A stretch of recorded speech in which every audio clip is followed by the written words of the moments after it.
సంక్షోభం రూపంలో మానవాళికి పెనుముప్పు పొంచి ఉంది. ప్రపంచ జనాభా ప్రతి ఏడాది ఇబ్బడి ముబ్బడిగా పెరుగుతోంది. అయితే అనేక దేశాల్లో పెరుగుతున్న జనాభాకు సరిపడా ఆహారం దొరకడం లేదు. మరీ ముఖ్యంగా ఆఫ్రికా దేశాల్లో ఆహార భద్రత ప్రశ్నార్థకంగా మారుతోంది. దీనికి గ్లోబల్ వార్మింగ్ సహా అనేక కారణాలున్నాయి. ప్రకృతి వనరులను మానవాళి వాడుకుంటున్న తీరు మార్చాల్సిన అవసరం ఉంది, మారాల్సిన అవసరమూ ఉంది. లేదంటే మరో 25 ఏళ్లలో తిండి గింజలకు కటకట ఏర్పడుతుందని హెచ్చరిస్తున్నారు ఆహార రంగ నిపుణులు.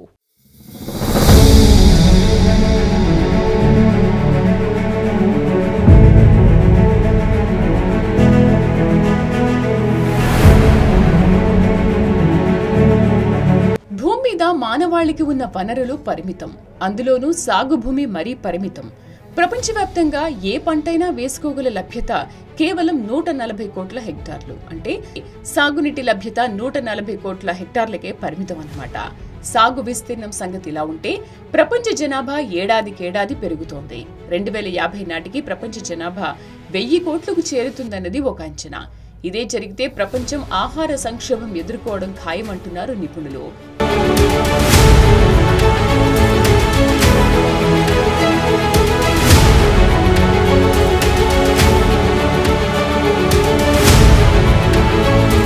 వెయ్యి కోట్ల జనాభా 2 పూటలా భోజనం చేయాలంటే తిండి గింజలు సరిపోవని హెచ్చరిస్తున్నారు.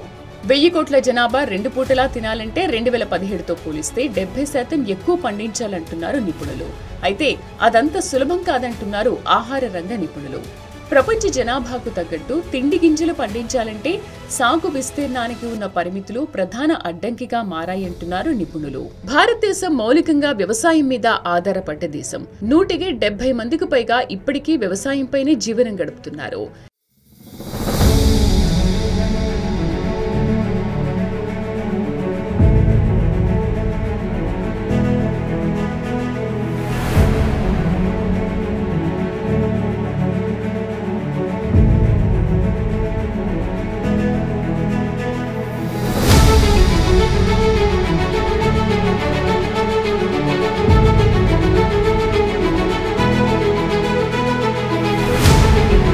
వ్యవసాయమే జీవనాధారంగా బతుకుతున్నారు. అయితే కొన్ని దశాబ్దాలుగా భారతదేశంలో వ్యవసాయ రంగ పరిస్థితి ఏమాత్రం బాగాలేదు. మన దేశంలో వ్యవసాయం అనేది అనేక అంశాల మీద ఆధారపడి ఉంది. వ్యవసాయానికి నీటి వసతి అతి ముఖ్యం. ఋతుపవనాలు, భూగర్భ జలాలు ఇవన్నీ నీటి యాజమాన్య నిర్వహణలో కీలక పాత్ర పోషిస్తాయి. సేద్యానికి మంచి పోషకాలున్న నేల అవసరం. భూసారం బాగుండాలి. సారవంతమైన నేలలోనే పంట దిగుబడులు బాగుంటాయి. నేలలో అనేక జీవక్రియలు జరగడానికి అవసరమైన వాతావరణం ఉన్నప్పుడే ఇది సాధ్యమవుతుంది.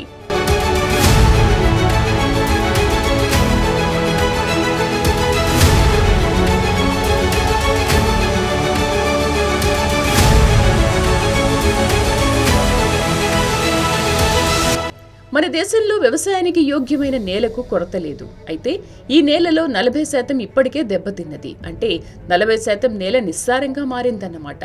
దీనికి అనేక కారణాలున్నాయి. అశాస్త్రీయమైన వ్యవసాయ విధానాలే దీనికి ప్రధాన కారణం అంటున్నారు శాస్త్రవేత్తలు. నేలను పదే పదే ఉపయోగించడం వల్ల అందులోని సారం తగ్గిపోతుందన్నది శాస్త్రవేత్తలు చెబుతున్న మాట.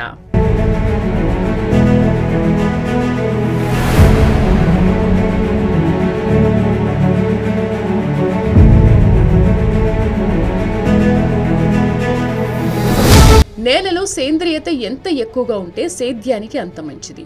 భూమిలో సేంద్రియత కనీసం 4 లేదా 3% ఉండాలంటున్నారు సైంటిస్టులు.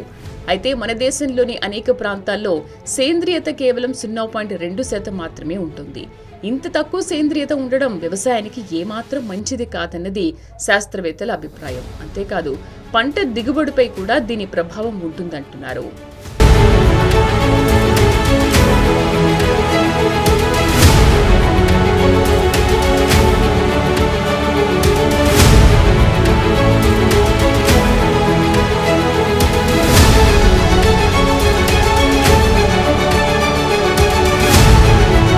తక్కువ సేంద్రియత ఉన్న భూముల్లో సేద్యం చేయడం వల్ల పంటల దిగుబడి విపరీతంగా తగ్గుతుందన్నారు.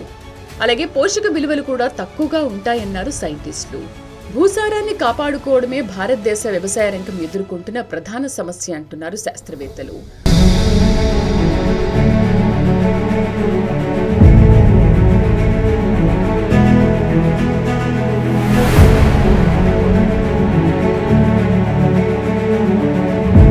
వానలు వరదలు వచ్చినప్పుడు భూసారం కొట్టుకుపోతుందని వివరించారు. భూసారం ఒకసారి తగ్గితే మళ్లీ పెంచుకోవడం అంత సులభం కాదంటున్నారు వ్యవసాయ రంగ నిపుణులు.